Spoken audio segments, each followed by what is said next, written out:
BeanSoldier has been a dominant force for the Cryo Scorches this season, as PokeAim of the Imperawatts looks to pick up his first win. With 12 new packs to shake up their decks, let's see what they pull. Bean enhances his Frost strategy with some big hits. Balloon, Nectar, Lycan, Ursicle, and a full art Keone. That is gorgeous.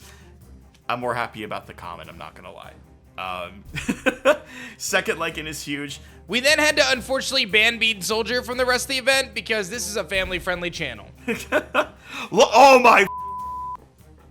Let's freaking go! Let's go! Second Lavalith. Lavalith is a huge hit for BeanSoldier as he now has 2 of these epic fire Elestrals to go alongside his Frost deck. Unfortunately for him, his luck ends there as he struggles to find a simple common card in Frostfall. We pulled a common. I have no words.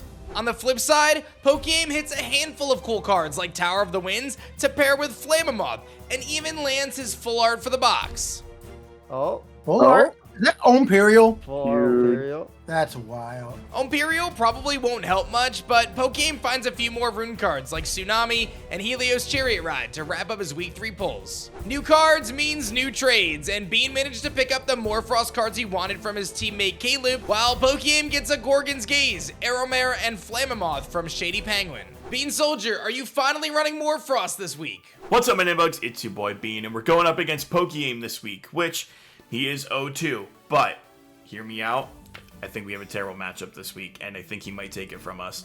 So, I am pivoting to Morfrost this week. Finally got the rest of the cards that I needed in my trades, and it's notorious for being a very expensive deck. So, I think his cards like Eruption and Necruff are going to rip us to shreds. With that being said, we are playing some different cards to help us out with that matchup. We are playing the baby elephant, the little baby Catarant, to try and heal back some of those spirits to keep us out of Eruption range.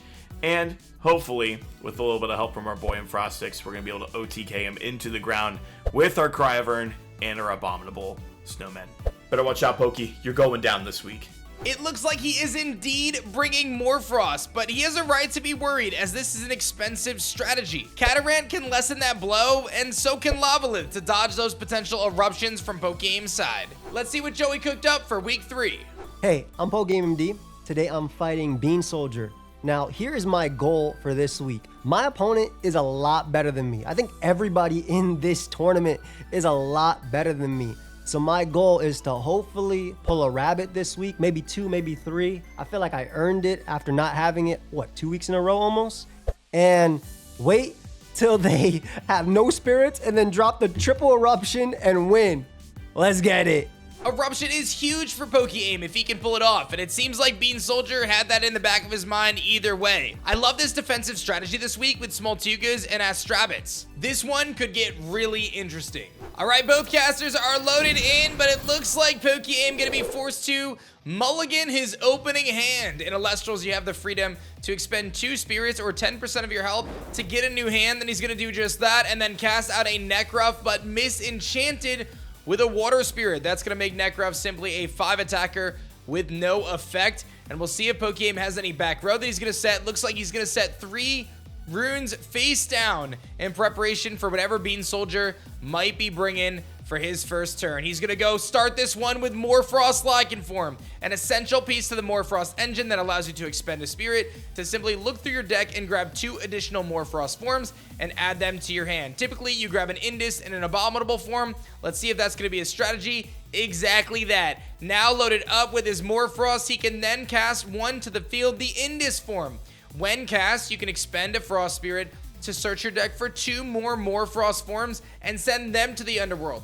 This whole strategy is solely for the purpose of fueling up Abominable form for the late game, as it gets +1 attack for every Morfrost in your Underworld.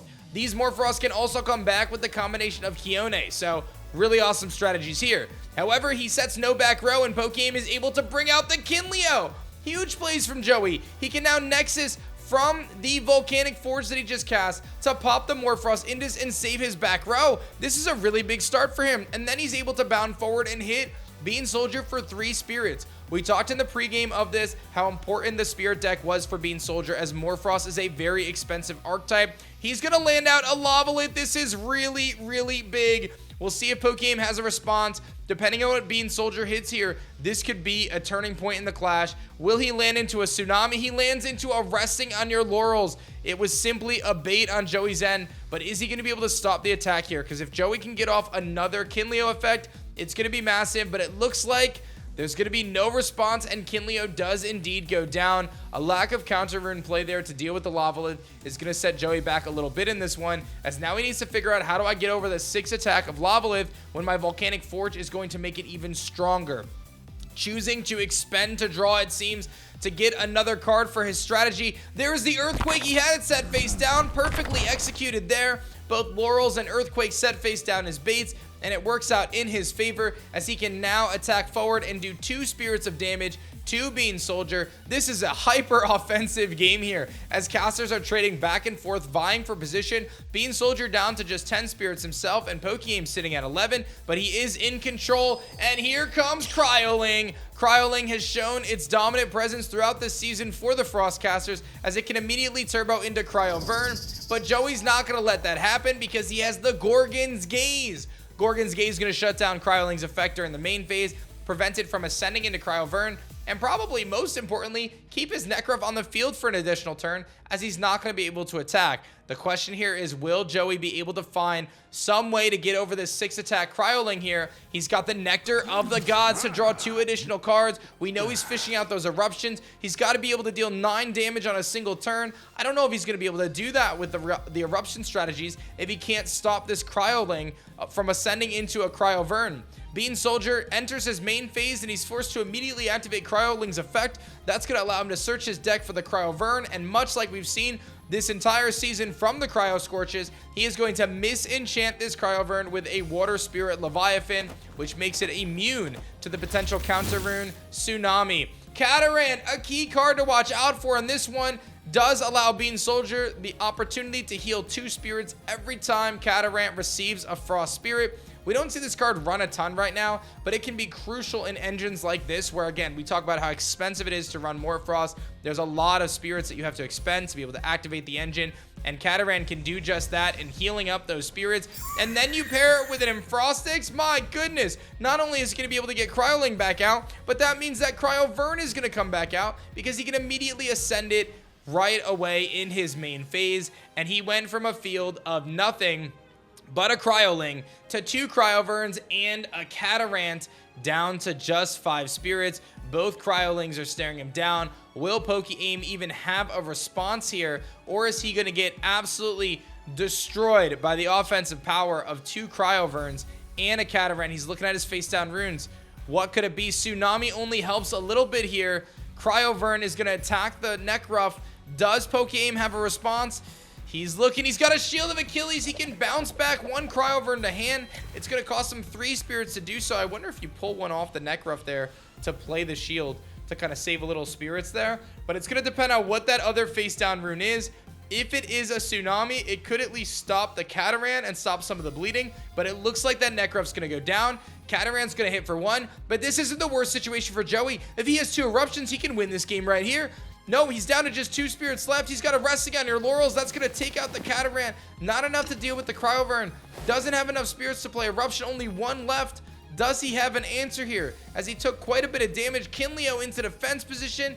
That's his last spirit. Doesn't have enough defensive prowess to hold up against the offensive onslaught that BeanSoldier has brought. This was a quick one. The Eruption strategy does not work out as Morphrost Abominable hits the field, loaded up with power from the underworld. Cryovern takes out the Kinleo, Morphrost hits directly, and BeanSoldier advances with another W over Emperawatt's PokeaimMD. BeanSoldier with an emphatic win with Morphrost at his disposal. Man, oh man, that was a quick one. Make sure you guys like the video and subscribe for more. Check out tomorrow's Elestriad Clash.